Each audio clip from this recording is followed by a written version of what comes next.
Hello प्यारे बच्चों, good evening. How are you? I hope you will be fine and okay. I am also fine. I welcome you in SSP academy. आज मैं आपको ईट के प्रयोग के बारे में बताएंगे। ये बड़ा ही महत्वपूर्ण है ईट का प्रयोग। ईट के प्रयोग में बच्चे गलती करते रहते हैं। ईट का प्रयोग कहाँ किया जाता है, किस समय करते हैं, इसके बारे में आपको जानकारी प्राप्त करना है। इट वैसे एक न्यूट्रल भी माना जाता है और इट एक पर्सनल प्रोनाउन भी है। तो जो न्यूट्रल माना जाता है उसी के अनुवाद के बारे में हम यहां चर्चा करेंगे। जिन वाक्यों में समय, दिन, मौसम, महीना, प्राकृतिक घटना तथा जोर देने वाले वाक्यों को व्यक्त किया जाए, वहां ईट का प्रयोग करते हैं। अब आपको देखना है कि समय की बात की गई है। 4 बज रहा है, 5 बज रहा है, 4:45 बज रहा है, 4:45 हो रहा है। एक समय का प्रयोग जो होता है वहां ईट का प्रयोग करते हैं। और जब मौसम की बात आ जाती है, जैसे गर्मी का मौसम है, जाड़े का मौसम है, बरसात का मौसम है, महीना जनवरी का महीना है, नवंबर का महीना है, दिसंबर का महीना है, प्राकृतिक घटना। अब जैसे प्राकृतिक कोई घटना होती है, यह घटना द्वितीय विश्व युद्ध की है। जोर देने वाला, जैसे मैं ही था जो तुम्हारी मदद करता था, मैं ही था जो तुम्हारा सहयोग करता था। तो इस तरीके से जो वाक्य आपके सामने आते हैं उसको हम ईट से प्रयोग करते हैं। तो ईट में तमाम ऐसी बातें आती हैं जिनका प्रयोग अनुवाद करते वक्त हमें ध्यान देना होता है। जैसे 4 बजे हैं। अब ये 4 बजे हैं तो ये क्या दिखा रहा है? एक टाइम दिखा रहा है, समय दिखा रहा है। क्या दिखा रहा है? समय। 4 बज रहा है, 5 बज रहा है, 4:45 हो रहा है, 5:15 हो रहा है। तो इसका अनुवाद करोगे, इट इज क्या? It is 4 o'clock। अब कुछ बच्चे ये नहीं समझ पाते हैं कि वो क्या होता है, वो किसको रिफर करता है। तो वो मैं आपको बता देता हूं, वो आपको रिफर करता है। किसको रिफर करता है? आपको। यदि ये चीज आप ध्यान रखिएगा, वो किसको रिफर करता है? आप। समझ रहे हैं? तो इट इज 4 o'clock। अब ये क्या बता रहा है? समय बता रहा है। तो 4 बज रहा है, इट इज। अगर 5 बज रहा है तो इट इज 5 o'clock। 6 बज रहा है, इट इज 6 o'clock। तो इट इज लगाने के बाद आपको टाइम दर्शाना होता है। आज सोमवार है। अब किसके बारे में चर्चा हो गई? दिन के बारे में। तो याद रखेंगे, आज सोमवार है तो क्या प्रयोग करेंगे? It is Monday today. क्या बता रहा है भाई? क्या बता रहा है? ये समय बता रहा है। और ये क्या बता रहा है? ये दिन बता रहा है। तो ऐसे कोई भी दिन आ जाएगा, उस दिन के बारे में आप जब अनुवाद करोगे तो ईट का प्रयोग करोगे।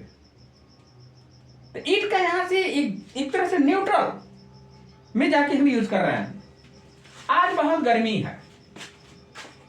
It is very hot today.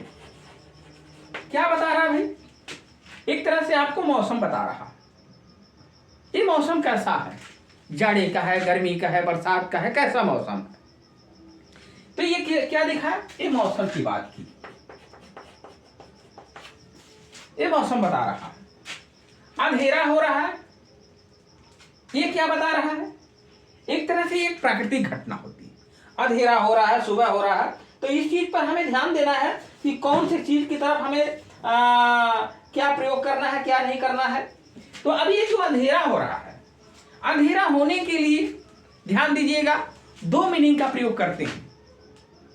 It is getting dark या इट इज ग्रोइंग डार्क। ये ध्यान दीजिएंगे, देंगे यहां पे। इट इज गेटिंग डार्क, ठीक है। या क्या करेंगे?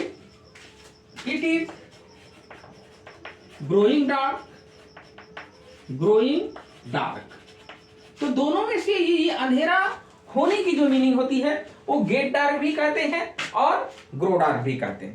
तो क्योंकि कॉन्टिन्यूअस दिखा रहा है तो हम इट इज गेटिंग डार्क। तो ये एक प्राकृतिक वे है, एक प्राकृतिक घटना की बात की गई है। किसकी बात की गई है? ये प्राकृतिक घटना की बात की गई है। समझ रहे हैं कि नहीं? अब यहां देखिए जोर दिया जा रहा है, ये मैं ही था जो तुम्हारी सहायता करता था। तो क्या करेंगे? मैं ही था, इट वॉज आई। एंटीसीडेंट की तरह यह दिखाएंगे, ए क्लास हु हेल्प्ड यू।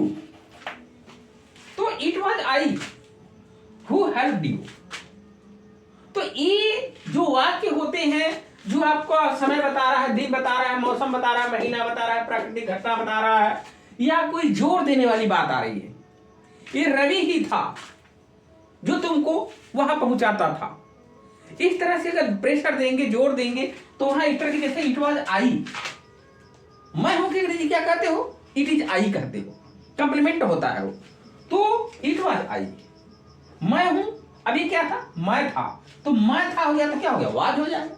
अगर मैं हूं होता तो इट इज आई होता। तो जो ये क्लास बता रहा है, तो it was I who helped you, ये मैं ही था जो तुम्हारी सहायता करता था। ये जोर दिया जा रहा है। तो ऐसे वाक्यों की तरफ हम ध्यान देंगे कि रहिए। तो यहां पर आपको समझना है कि किस प्रकार से हम एग्जाम्पल को देखते हैं और करते हैं। अगर कोई महीना आपको दर्शाना है, मान लीजिए, ठीक है, महीना आप दर्शा रहे हो, तो उसका प्रयोग आप कैसे करते हो? ठीक है। हाँ, तो प्यारे बच्चों, यहाँ पे थोड़ा सा समय के बारे में हम चर्चा करेंगे। समय बताने में बच्चे थोड़ा किस तरीके से समय बोला जाता है। अब आप देखेंगे क्वार्टर का मतलब कितना माना जाता है? क्वार्टर का मतलब क्या माना जाता है? 15। ठीक है। अब क्वार्टर पास्ट है कि क्वार्टर 2 है, ये आपको समझना पड़ेगा। अब देखिए कितना बज रहा है? 4 बज रहा है। तो इसे 4 बजने को क्या कहोगे? इट इज 4 o'clock, ये कह रहे हो। अब 4:15 बज रहा है तो क्या करोगे? इट इज कितना? अब देखेंगे ये 4:15 का मतलब 4:15 हो चुके हैं, यानी 4:15 हो रहा है। ठीक है। इट इज 15 minutes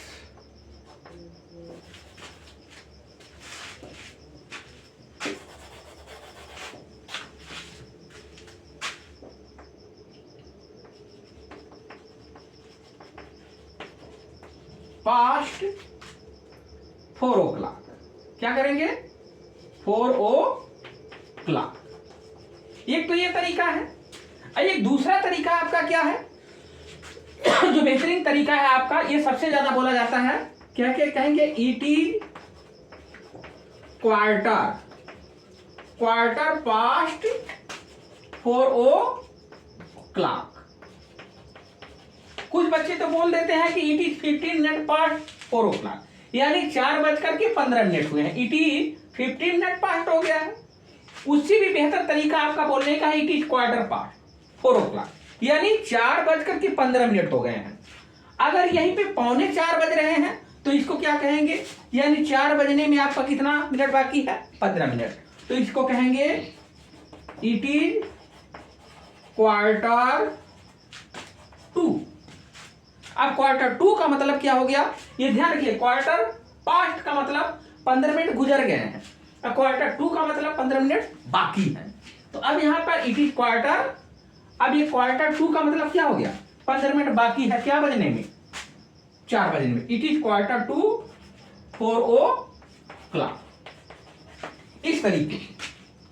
तो अगर ज्यादा हो जाता है, 4:15 बज रहा है, तब आप देखिएगा क्या करेंगे? क्वार्टर पास्ट, और 4 बजने 15 मिनट बाकी है तो क्वार्टर 2। तो क्वार्टर का मतलब क्या होता है? 15। जैसे हाफ का क्या मतलब मानते हैं? 30। जैसे 4:30 बज रहा है तो it is half past, it is half past 4 o'clock। Half का मतलब क्या? 30। तो यहां पर 4:30 बज रहे हैं तो it is half past. Half past का मतलब 30 मिनट गुजर गए हैं, 4 o'clock। It is half past 4 o'clock, ये समय बताने के लिए। अब 10:10 बज रहे हैं तो इसका मतलब 10:10 हो गए हैं, तो सीधे क्या लिखेंगे, it is 10 minutes past 10 o'clock। 10 o'clock, ये समय के बारे में जानकारी देना बहुत जरूरी था। 4:30 बज रहे हैं तो क्या बोला जा रहा है, इट इज 4:30 o'clock। 5:30 बज रहे हैं तो इट इज 5:30 o'clock।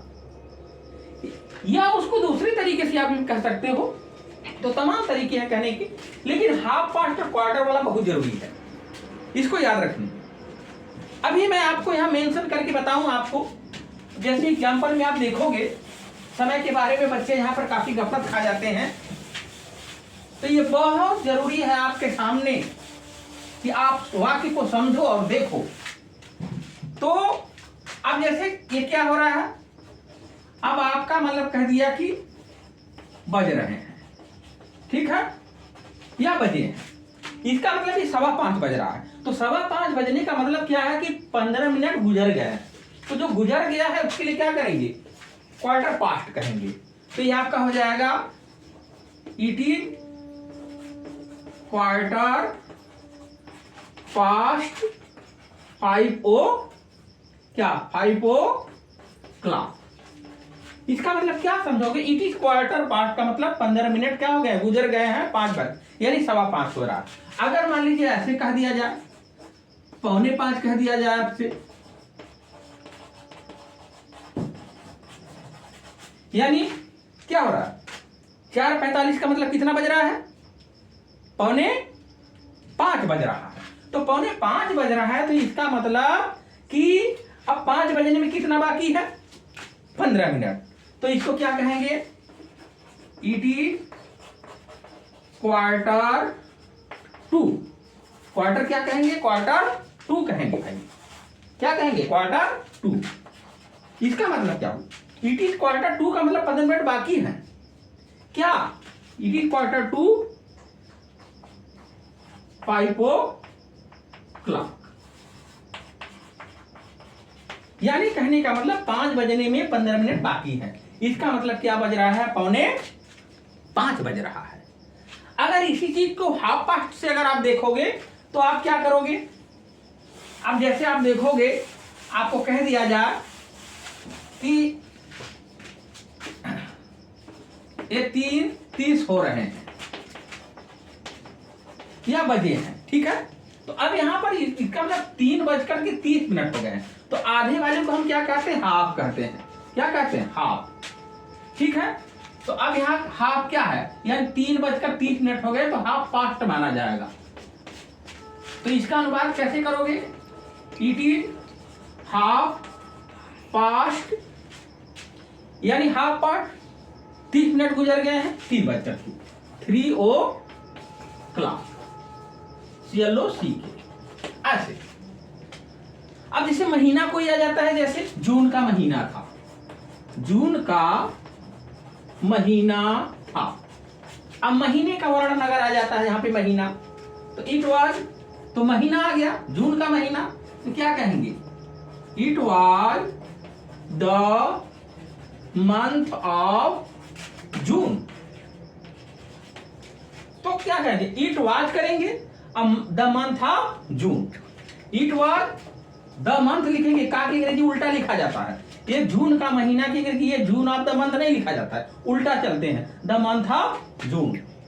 जैसे भारत के प्रधानमंत्री तो the prime minister of India, उल्टा लिखते हैं वहां पे। भारत के राष्ट्रपति तो द प्रेसिडेंट ऑफ इंडिया, ऐसे लिखा जाता है, तो का की अंग्रेजी उल्टा लिखते हैं, तो वैसे द मंथ ऑफ जून।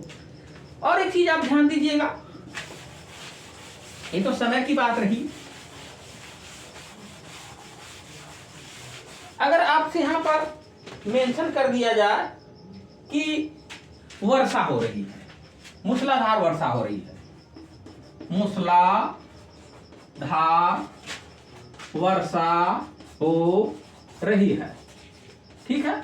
अगर ये मूसलाधार वर्षा हो रही है तो आपको क्या क्या देखना है, तो ये भी एक तरह से मौसम की तरफ दिखा रहा है, जो वर्षा की तरफ संकेत करता है। तो यहां क्या करेंगे, इट इज कंटीन्यूअस टेंस है, तो रेनिंग हैवली, इसका प्रयोग बहुत ज्यादा किया जाता है। ठीक है, तो ईट के प्रयोग करते वक्त हम बराबर ध्यान देंगे कि एक न्यूट्रल में, याद रखिएगा, पर्सनल में नहीं, न्यूट्रल में यूज करेंगे इसका। तो समय, दिन, मौसम, महीना, प्राकृतिक घटना, जोर देने वाली बात अगर आती है तो यहां पर भी हम ईट का प्रयोग करते हैं। तो ये आपको ध्यान देना है कि ईट का वैसे इसमें कोई अर्थ नहीं होता, लेकिन ये देखते हैं कि अगर इस समय बता रहा है, दिन बता रहा है, मौसम बता रहा है, महीना बता रहा है, प्राकृतिक घटना बता रहा है या जोर देने वाली बात बता रहा है, तो वहां ईट का प्रयोग करेंगे। फिर मैं एक बार बता दे रहा, समय बता रहे हैं, जैसे 4 बज रहा है, 5 बज रहा है, 4:45 हो रहा है, 5:45 हो रहा है, दिन सोमवार है, रविवार है, मंगलवार है, मौसम गर्मी का मौसम है या जाड़े का मौसम है, वर्षा का मौसम है, जून का महीना है, जनवरी का महीना है, फरवरी का महीना है, प्राकृतिक घटना आपकी कोई हो गई, अंधेरा हो रहा है, उजाला हो रहा है, या कोई जोर देने वाली बात। ये राम ही था जो तुम्हारी पुस्तक चुराया। तो ऐसे जो प्रेशर वाले वाक्य आते हैं उसको भी हम किससे बनाते हैं? ईट से बनाते हैं। तो हम देयर का प्रयोग क्या होता है ये आपको बता चुके हैं, ईट का प्रयोग क्या होता है ये भी आपको बताए हैं। ईट वाले में समय की तरफ आप काफी बराबर ध्यान देंगे। एक बार बता दे रहे हैं कि क्वार्टर टू का मतलब 15 मिनट बाकी है, और क्वार्टर पास्ट का मतलब 15 मिनट गुजर गए हैं। और हाफ पास्ट भी आपको याद रखना है। हाफ पास्ट अगर हो गया तो क्या हो गया? 30 मिनट गुजर गए हैं। हाफ टू अगर हो गया, हाफ टू इसका मतलब 15 मिनट बाकी। जैसे हाफ टू का भी एग्जांपल आप देख लो, यानी आपका ये हो रहा है, बजे हैं, इसका मतलब है कि 30 मिनट बाकी है। अब इसको हाफ पास्ट से भी कर सकते हो। कैसे लिखोगे इसको? दोनों तरीके से एग्जांपल आप कर सकते हो। एक तो आपका अनुवाद हो जाएगा इट इज क्या? हाफ पास्ट 4 o'clock, यानी 4:30 हो गए, या 5 बजने में 30 मिनट बाकी, ऐसे भी हो सकता है। ठीक है, तो अगर आर करके अगर वैसे करना चाहते हो तो आप ऐसे कर सकते हो, इट इज हाफ टू, तब यहाँ 5 लिखना होगा। क्या लिखना होगा वहां पे? 5 लिखना होगा, यानी 5 बजने में 30 मिनट बाकी है। It is half to 5 o'clock। समझ रहे हैं कि नहीं बात? यहाँ का मतलब एक ही चीज है वहां पर। ये it is half past 4 o'clock, यानी 4:30 बजे हैं, 4:30 हो गए हैं। अब यहाँ 5 बजने में भी 30 मिनट बाकी, ऐसे भी हो सकता है। तो इट इज हाफ टू का मतलब क्या? 30 मिनट बाकी है, क्या? 5 बजने में। तो ये होते हैं ईट के प्रयोग। तो मैं आशा करता हूं कि आप क्रम से सारी चीज को पढ़ते रहेंगे। देखिए, पढ़ना ही आपके जीवन का उद्देश्य होना चाहिए।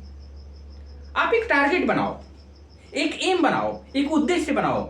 Nothing is impossible in the world, everything is possible in the world. तो it is necessary to you to understand every translation clearly.